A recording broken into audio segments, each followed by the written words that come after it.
Hey there, Marvel fans, my name is Noctugal, and today I'm going to ask the question, does Loki have free will in Loki Season 2?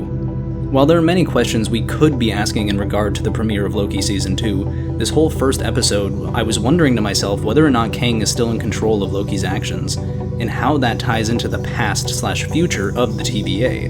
In the finale of Season 1, He Who Remains certainly made it appear as though he did not know what was going to happen once he passed the threshold.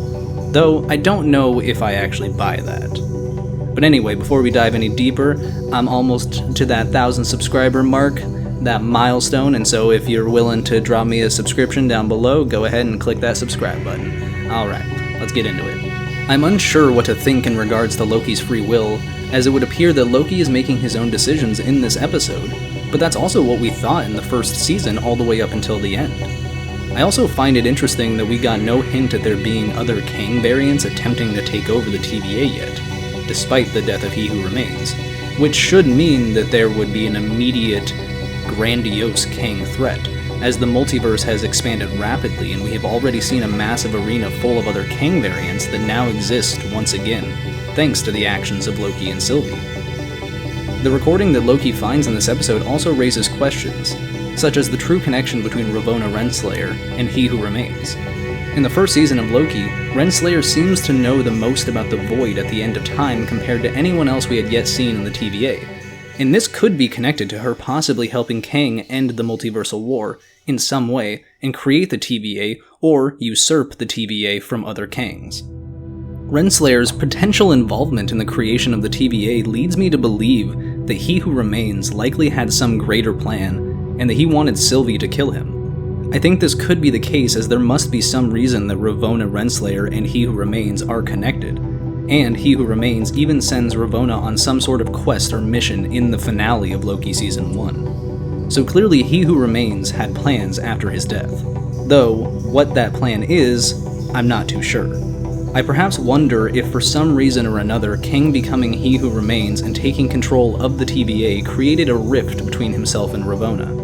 Or perhaps they cannot be together while he is in the role of He Who Remains for some reason. It could even tie into the fourth Timekeeper statue that we see destroyed, as we still haven't been given much information or context as to who that statue was of, or why it was smashed to pieces to begin with. Maybe Ravonna ended up breaking the heart of He Who Remains, or maybe He Who Remains thought it would somehow be kinder to wipe Ravonna's memory so she didn't know what she was a part of. Regardless of all that, in the recording that Loki finds, He Who Remains sounds much more ominous and sinister than the version we met in the finale of Season 1. And this also leads me to believe that He Who Remains is likely not as nice of a guy as some people believe. Loki even begins to think that He Who Remains may have been right this episode, as he is absolutely terrified of Kang and his variants wreaking havoc across the multiverse, whereas other members of the TVA such as Hunter B-15 are against pruning further timelines as it would kill billions, if not trillions of lives, for each timeline that is erased. Thus, I think there may end up being discord among Loki and other members of the TVA, as I could see Loki attempting to recreate a He Who Remains situation. Perhaps this is why they seek Victor Timely out at some point in the show. Loki may try to find another variant that can take the place of He Who Remains. This may have been the plan of He Who Remains all along. At the very least, he clearly wanted out of the gig of maintaining the timeline, at least at that point he did. So maybe Loki is actually following the path that He Who Remains wrote for him still, and it could lead to either another formation of the sacred timeline, or perhaps He Who Remains actually wanted the multiversal war to occur again, because maybe that means he could see Ravonna Renslayer once again. In the end, I think He Who Remains is probably more selfish than he may appear to us in the finale of Season 1, and is capable of great destruction. After all, He Who Remains is the Kang that defeated all the Kangs by creating the sacred timeline and weaponizing Alioth. The statues of the multiple Kangs in the past versions of the TVA also seem to suggest that it was the Council of Kangs or something similar that once started and operated the TVA. As it doesn't make sense to me that He Who Remains would need to demonstrate his authority with several versions of himself in statue form. If anything, the statues appear representative of different Kang variants that may have had a hand in crafting the TVA originally. I find it much easier to believe that many Kang variants had a hand in creating the TVA, and oddly enough, they don't necessarily seem to be at war yet. In the end of Quantumania, we see the Council of Kangs, hundreds if not thousands of Kang variants, and they are seemingly overseen by 3 central Kang variants, Immortus, Pharaoh Rama-Tut, and the Scarlet Centurion, despite the fact he looks nothing like the Scarlet Centurion. But this could also explain why He Who Remains decided to cover up the Kang statues and murals with 3 timekeepers, so that, in an ironic sense, the 3 primary Kang variants of the Council of Kangs could continue to oversee the TVA. I just don't think that He Who Remains necessarily could have constructed and staffed all of the TVA by himself, and I'm sure that Ravonna Renslayer played a part in that, though it seems more plausible that He Who Remains usurped the TVA and the power that comes with it from the Council of Kangs. To once again reference the ending of Quantumania, the Council of Kangs seems to be somewhat organized, and there doesn't appear to be disputes among them, and in fact they appear to have a common enemy, as the variant of Kang the Conqueror we meet in Quantumania. Now, I know that many others have already theorized this, but with this new information from the Season 2 premiere, I am more inclined to believe that Kang in Quantumania could in fact be He Who Remains, as clearly that Kang has a grudge and is essentially at war with the Council of Kangs.